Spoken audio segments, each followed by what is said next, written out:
Hey, Steve. Thank you for taking the time to join us on the journey today. For those of you that may not know, this is Steven Anderson, director at Walt Disney Animation Studios, and he's been able to direct some favorites out there, including Winnie the Pooh and Meet the Robinsons. And currently, you are the supervising director, or not currently, but in 2021, rather, you directed Monsters at Work. So, hmm Steve, just kind of give us a little bit of an overview of what your career has been there at Disney and give us a little insight into that. Yeah. Well, first off, thanks for having me, Willie. It's really cool to be here. An honor to be on your show. And yeah, starting off. So with Disney. So yeah, I started at Disney in 1995. Prior to that, I'd worked about 4 years or so at a studio called Hyperion Animation, a smaller studio that I worked at right out of Cal Arts. Did a bunch of stuff there at Hyperion. Learned a ton. And then there was an opening at Disney to be as a story artist on Tarzan, the upcoming film. It was the directors at the time I signed my deal hadn't even signed their deal yet, so it was really early. It was like the the tiniest seed of Tarzan had been planted. So I started there in '95 as a story artist, then was the story supervisor on Emperor's New Groove, and then Brother Bear, and then got the real fortunate chance to direct Meet the Robinsons being the first feature, and then Winnie the Pooh in 2011. And then kind of in between directing, a lot they do that a lot at Disney, where if you're a director in development, you're between projects and you can storyboard. They'll pull you on to other movies to help out for upcoming screenings or anytime a movie needs a couple extra hands. So in between directing Robinsons and 2019 when I left Disney features, uh, I also storyboarded on Bolt and Tangled, although I did the Rapunzel version of Tangled. It wasn't quite Tangled yet, but also Zootopia, Moana, both Frozen's, Wreck-It Ralph. So that was also fun to kind of get to jump around and work for short periods of time on other movies, just to kind of keep the muscles, working. Oh, that's incredible. That's some really neat experiences to be able to, and also to be able to work not just as a director, but in all these different facets. I think that's really neat. Yeah. So, what would you say led to you really wanting to pursue a career in animation? I remember. I think this is true. At least it's my memory, so I'll say it's true. My first memory of movies and Disney in general was seeing a re-release of Snow White at a drive-in movie theater, and I remember being really taken by it. I remember also thinking that the voices were coming from actors behind the screen that had microphones, and they were doing the voices to the picture. That was kind of my naive sense of what that was. But something about Disney animation really, I just connected to it, and it made me want to. After I saw the movies, it made me want to go home and draw. For whatever reason, it just made me want to try to capture what I was seeing on screen. In particular, I really loved the the characters, the expressions, the acting in Disney animation. That great, all the really heartfelt scenes, the comedic scenes, just something about the appeal of Disney characters, the eyes, the color design, the shapes they used, um, really connected with me. And so not only did I continue to see lots of Disney movies and then broaden into other types of animation, watching other animation and just getting fascinated with that form in general, but that really fueled me to want to draw, drew me to art, wanting to learn what that's all about, how to draw better. Um, and then that also opened the door to just filmmaking as a concept. How do you make a movie? How do you tell a story? What is cinematic storytelling? How do you write a movie? Learning about screenplay structure and what are the nuts and bolts of a movie script. So it was really the gateway to me for me to uh, exploring a career in telling stories visually, telling stories on the screen, which I love. So, with all these different films you've been able to work on, whether it was helping with the writing or the directing, or what would you say have been some of the most unique challenges that you found with working on these, and particularly directing them? Mm. Well, there's obviously technological challenges that I think every movie faces. Uh, Taking Meet the Robinsons as a specific case, for me personally, it was a challenge twofold because one, it was my first feature that I was directing. I had directed some television animation before that, so I had experience directing, and I always had an ambition to want to direct. So I was sort of in the right frame of mind to do it, but I just never done it before. So there was, just the task of, wow, what's this going to be like? But then also having been trained in 2D animation, Meet the Robinsons was going to be a CG film. So I had no clue about what CG was. I didn't know any of that. So that was my personal technological hurdle that I had to get over. I had to kind of have a crash course in what what is computer animation and how is it different from 2D, and how is it better, how is it more challenging. um, then for the studio, CG was a challenge at that point as well. There had been some CG already done at Disney feature animation. They had just done Chicken Little, but that was very cartoony, super cartoony, as we all know. There had been Dinosaur prior to Chicken Little, that was hyper realistic, and a lot of that was live action backgrounds with just the CG characters. So this was Meet the Robinsons was going to be a caricatured Disney world, if you will, more realistic than Chicken Little, more cartoony than Dinosaur, but it had to have a very believable. The environments had to feel believable. The lighting had to feel very believable. And then there was the issue of it was the first time human characters had ever been done at Disney in CG. So getting believable skin, hair texture. How do you grow hair that feels right? If we're doing the natural, believable kind of lighting, when the light is behind the character, you get that sort of glow through the ear. Uh, you know, all those real subtleties and things that make a human character believable in CG, even if it's caricatured, um, was also something the studio was just going through, institutionally. That was new technology that was being developed. So there was a lot of challenges that way. Um, there was also a lot of challenges creatively. There's always the thing that's interesting about making movies and telling stories is there's no formula and there's no technology that ever makes it easy. Um, the craft of telling a story is always going to be a challenge. That to me is is never something that you're able to find the magic bullet for or the secret to, because what worked on one movie won't work on the next movie. And there's just no formula. So that's like a never ending uh, pursuit.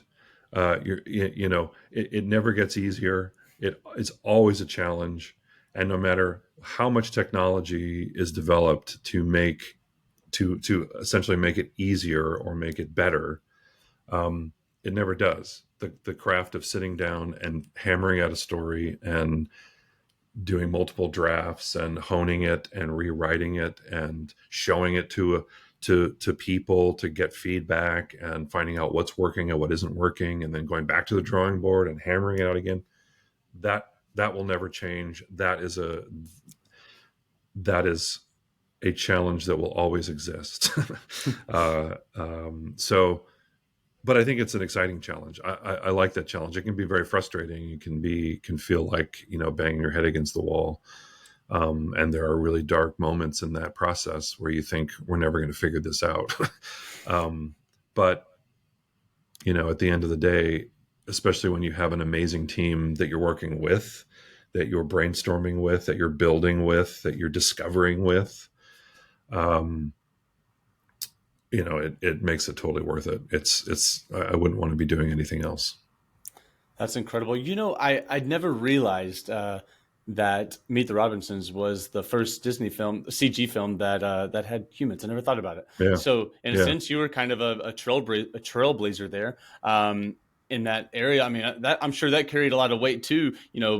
A director at Disney of all places trying something new in a sense. I mean, I'm sure Yeah. that was I would imagine that would be a big challenge. So, um, Yeah. Well, especially because while we were making the movie, The Incredibles had come out, and I was so blown away by The Incredibles. For all sorts of reasons, the story, the characters, the filmmaking, it was all great. But that was sort of generally the kind of style ish that we wanted to do is, again, believable humans, but with a certain amount of caricature, with a certain amount of not realistic, not photorealistic humans. So we had that also to look at, to go, okay, that's the bar. Pixar really set the bar for at that time for really appealing animated human characters. So we got to hit that. So that definitely was it upped the stakes for us for sure. So did uh, did you have any milestones or breakthroughs that really helped you advance as a director or just in general in the animation industry? You mean sort of just me personally, because Hmm. kind of in my own creativity, Yes, art sir. and stuff like that.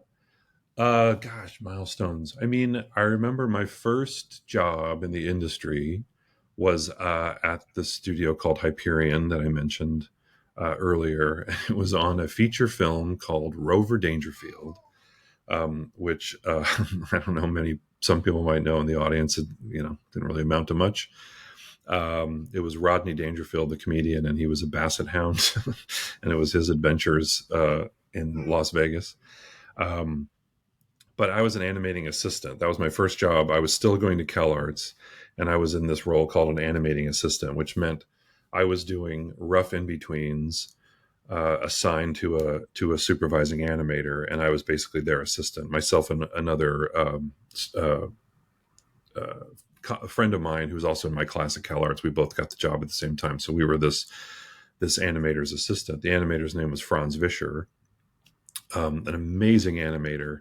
I learned so much from Franz, and I think it was a big step in um, me loosening up and um, learning to let go, if you will, of, uh, or I should say, being afraid of drawing loosely, being afraid of drawing rough, being afraid of not knowing where I'm going and have to sort of plan things out a lot. Because Franz was really great about. So sorry, I'll back up. I'm unfortunately thinking while I'm talking, which is a bad idea for me. So we did rough in betweens for Franz, and then he also gradually, after we did that for a couple months, he started feeding us little scenes for us to animate on our own, like a second and a half, maybe 2 seconds, like really quick shots. But the first time we got to animate an actual shot, that made it into the movie, so it was pretty cool. And Franz's whole philosophy was draw with a really dull, um, blunt instrument. In his case, it was called an ebony pencil. It was a black ebony pencil, which you can, unless you sharpen it really fine, you really can't get a lot of detail. You have to draw very boldly and make bigger statements with your drawings. You can't noodle. So his instructions for us as we animated was take that and scribble. Just scribble. Don't draw. Don't worry about the anatomy. Don't worry about being on model. Don't worry about any of that stuff. Just scribble out the action. Get the movement. Get the timing. Get the rhythm of everything. And then once you get that, put another piece of paper over top of it, and now you start adding the drawing to it. Because for me, number one, I always drew with a mechanical pencil in high school and then into Cal Arts, the tiniest little tip. So I would get so hung up in all the details, um, and I would do roughs in my drawings, but they were still very tight. They would just be like the circle with the little crosshairs for the face, the eye line, that kind of thing, and sort of rough it out, and then do a drawing over it. But what Franz was really great in helping me get out of that mindset of starting from a very tight kind of analytical place, drawing things correctly, and his whole philosophy was the drawing will come later. Get all the ideas out, and don't be afraid to scribble, and don't be afraid to do that. I hope that makes sense. But I remember that being and that was again my first job in the industry, so it was a great kind of shoot me out of a cannon moment where a big perception shift for me right out of the gate. But it was very helpful, and it started the ball rolling, which the ball's still rolling today, where my whole uh, I'm constantly trying to get over that fear. I've always been someone who's been um, I often I'm afraid to make mistakes, or afraid to draw something incorrectly, or afraid to do something that doesn't work. And how can I overcome that? How can I conquer that and continue to free myself up and be more willing to just jump into the deep end, even though you don't know what's going to be in there. And it really started with that, with Franz on that project. So you'd mentioned earlier a little bit about collaboration. So collaboration is obviously a very pivotal part of filmmaking, especially in animation. Um, can you tell us the importance of teamwork and collaboration, as especially as a director? Yeah, to me, I have ideas. Sometimes they're good, sometimes they're not, and I also have a finite amount of them. I can come up with ideas for a particular solution to a problem, but then I run out of ideas, and I'm at a point where I'm like, I don't, boy, I can't think of any other way to solve this problem. And if I just relied on my own, if I would just relied on that, my finite ideas that are sometimes good and sometimes not so good, I wouldn't get very far, and I would the work would suffer. Sometimes it would be good. Sometimes probably most of the time would be okay at best. You need other people around you, or at least I need other people around me to help elevate what I do and add to that. At a certain point, when I run out of ideas, I need other people around me to say, okay, then what about this? And what about that? And what about this? And what about that? And those ideas are typically things you would never have come up with because they're not yours, they're from somebody else. And which makes you go, oh, it makes you see the story or the particular shot you're working on, or the color design of a sequence, or whatever it is when you're directing a film. It makes you see it in a completely different way.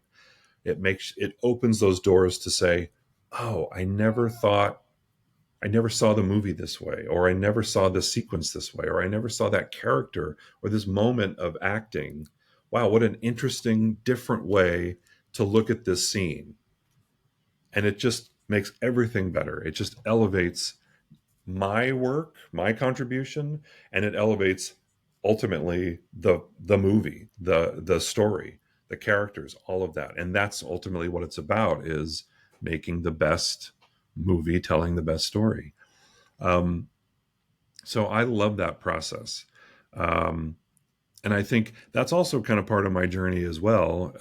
And I think it's a lot of people's journeys, from being their own person, their individual artist, and then getting into animation, where suddenly you're asked to be part of a team, you're asked to collaborate.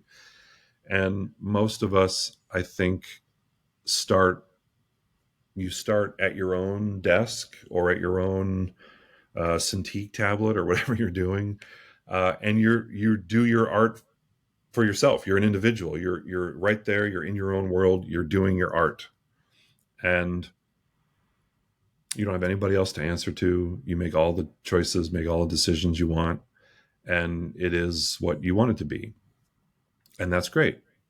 And we still do that on the side, when you're working in animation. But I think it's something that a lot of people, some people can make that transition from being the individual to being part of a team, and then other people don't make it as well. And that's the number one thing I tell people when I get the question, what's the one thing I should learn, or what's the one thing I should, um, what's your advice for somebody who wants to get into animation? And I always say, get used to collaborating and welcome it. Don't see it as a hindrance. Don't see it as an enemy. See it as an asset. See it as something that can just make everything better. The experience, the work, yourself. Because unless you're an independent filmmaker making your own movie frame by frame, which is great, that's totally great. But if you're going to work at a studio in the industry, you're not going to do it alone. So um, I hope that was I feel like I rambled quite a bit there, but I hope that was a good answer. That was great. I ramble too. Okay, But good. yeah, I mean, surrounding yourself, like you said, I mean, surrounding yourself with other creative people, it only pulls out the best of you. It only makes that Yeah, idea even better. So, I mean, there's a lot of good that comes from surrounding yourself with other creatives. Um, yeah, absolutely. so each of your films, they all have a very distinct style and different storytelling approaches. I mean, you go from CG to with Meet the Robinsons to traditional with Winnie the Pooh and back to Hmm. CG. I mean, and so how do you approach the creative process and adapt your directorial style with each of these different projects? I think that I don't really change my style, because at the end of the day, um, we're telling a story, and I have a team that I need to lead, and they need to know. I need to give them clear and concise direction. I need to be open. I need to listen to them.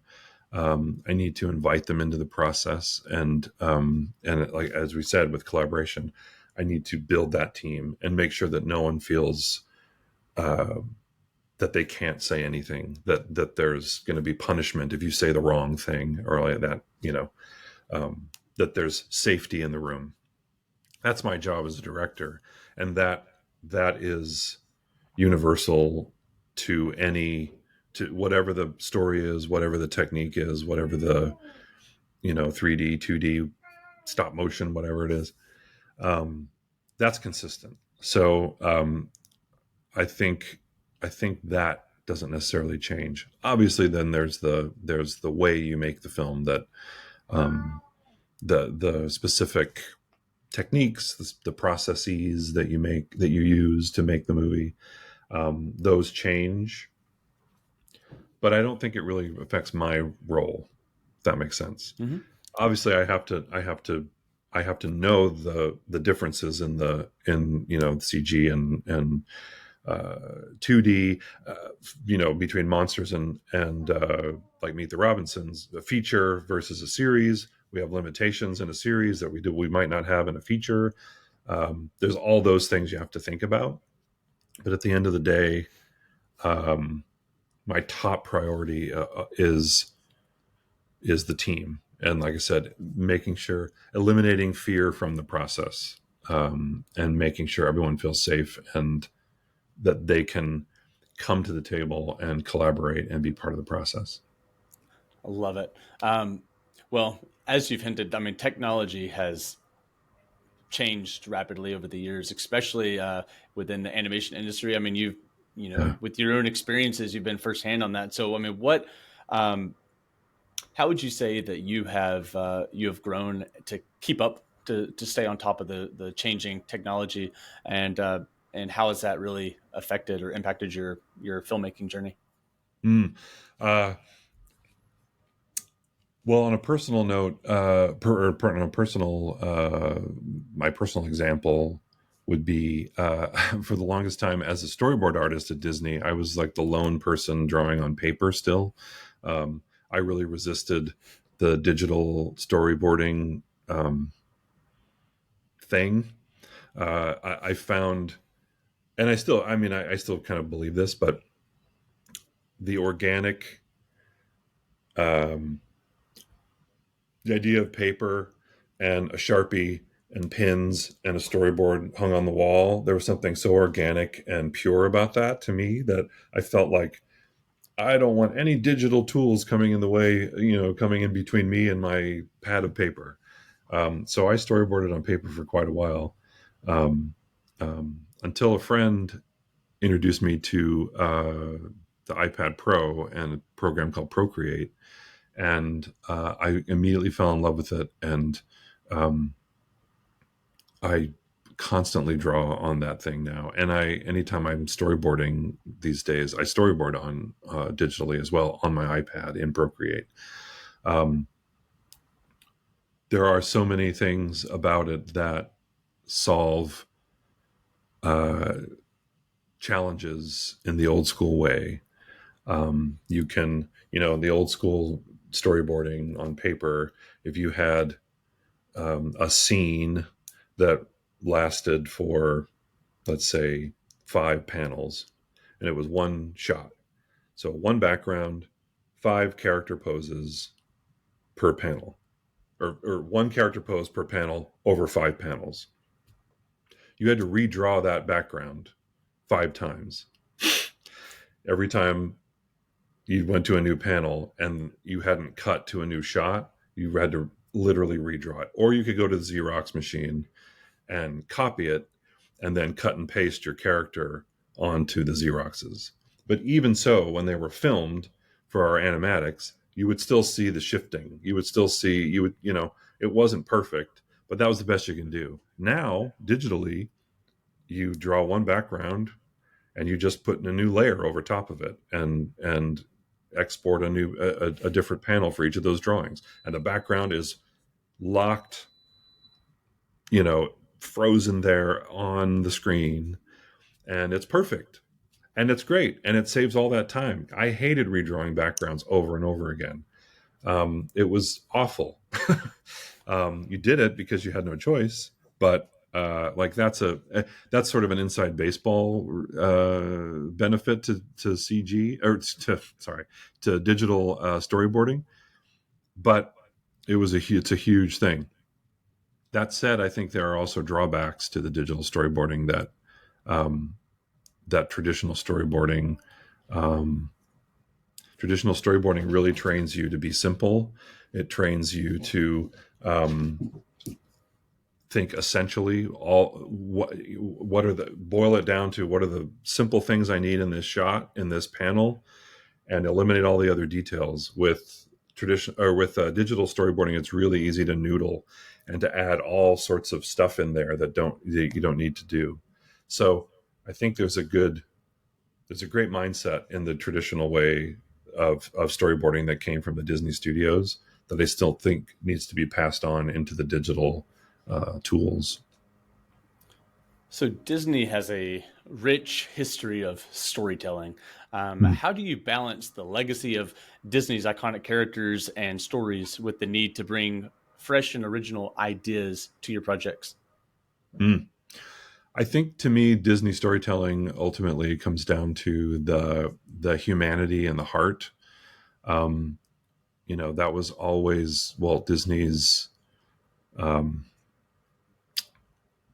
mantra was, are these characters relatable? Do they feel human? Can an audience identify with them? Can an audience recognize that humanity in the characters? And you always hear the Nine Old Men talking about that, and that was, one of Walt's greatest um, gifts to them, was encouraging them to think that way.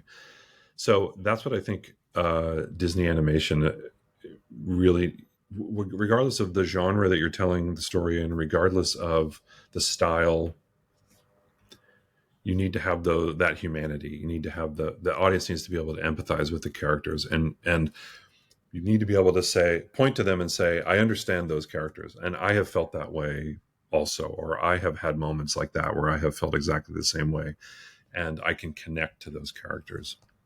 I also think, as much as possible, to be able to tell stories that are about really core human values that transcend culture, that transcend gender, that transcend um, uh, race. How can you boil down your story to something that is fundamentally human, that everybody on the planet, no matter who you are, how old you are, whatever your upbringing is, something that you can relate to? What are those core human values? I think that's why those classic Disney movies have really stood the test of time, for both of those reasons, is that they're about those core human values, and they are about characters that feel very human, even if they're not literally human. You can recognize that humanity in them and relate to them. So I think if you have those things, no matter what story you're telling, and no matter when throughout the course of time you're telling the story and what technology you're using, any of that stuff, I think that's what channels those classic Disney vibes, at least for me. So, for aspiring directors in the animation industry, what advice would you give them in terms of building their career and kind of making their mark in the industry? Mm. Leadership. Obviously, the creative stuff is, know your story structure, know filmmaking, learn about acting, learn about all that stuff.